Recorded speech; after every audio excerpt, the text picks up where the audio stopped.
నమస్తే ఫ్రెండ్స్. ఒకప్పుడు 30 సంవత్సరాల క్రితం వరకు ప్రతి గ్రామంలో, ప్రతి ఇంటికి కనీసం 4-5 గోవులు ఉండేవి. ఎన్ని ఎకరాలు ఉంటే అన్ని గోవులు కూడా కొద్దిమంది పెంచుకునేవాళ్ళు ఫ్రెండ్స్. అట్లా ఒక్కొక్క గ్రామానికి 500-600 గోవులు ఉండేవి. గోవులు ఉన్నంత కాలం రైతులు చాలా ఆరోగ్యంగా, గ్రామాలన్నీ చాలా సంపదతో కూడుకొని మల్లాపురం మండల్, జైత్యాల డిస్టిక్, తెలంగాణ లోపల మా విలేజ్ గుండంపల్లి గ్రామం గో సంరక్షణ ఇతను ఒక్కడే చేయడం జరుగుతుంది ఫ్రెండ్స్. ఇట్లా ప్రతి గ్రామానికి గోవులు ఉండేవి. వాటిని ఒక గో సంరక్షకుడు తీసుకొని వెళ్తాడు. ఒక గోవుకి ఇంత అని సంవత్సరానికి డబ్బు ఇస్తారనమాట ఈ గో పోషకులు.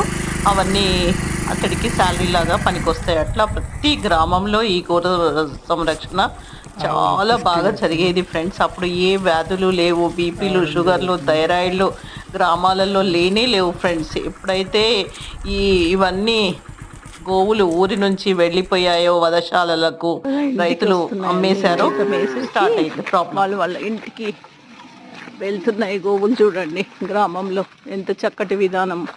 ఉదయమే 2-3 ఊర్లో ఉన్న ఆవులన్నిటినీ తీసుకెళ్తుంటారు.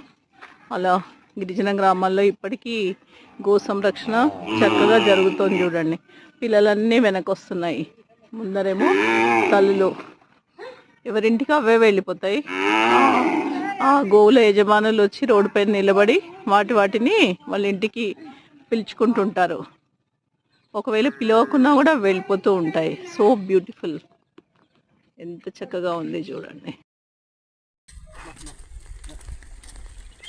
తిరిగి గ్రామాల్లో గోవులు రావాలంటే ఫ్రెండ్స్ ప్రతి ఒక్కరూ వారి బాధ్యతగా వారి ఇంటి దగ్గర గో పాలన మొదలు పెట్టాలి. ఇది సమాజం బాధ్యత. భారతదేశము ఆరోగ్య భారత్ కావాలంటే గోవులు లేనిది సాధ్యం కాదు. గోవే భూమిని సారవంతం చేస్తుంది తన పేడ మూత్రంతో. మన ప్రాచీన కాలం నుంచి కూడా మనం చూస్తే గోవుతోనే వ్యవసాయం చేసేవాళ్ళు. తిరిగి ఆ ప్రకృతి వ్యవసాయాన్ని మనము మొదలు పెట్టడము మన బాధ్యత. అప్పుడే మన దేశము ఆరోగ్య భారత్గా మారుతుంది ఫ్రెండ్స్. దానిలో ప్రతి ఒక్కరూ తప్పకుండా తమ బాధ్యతగా గోపాలన చేయాలి.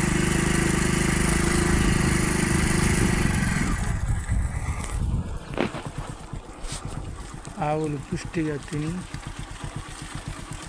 రావడం జరుగుతుంది.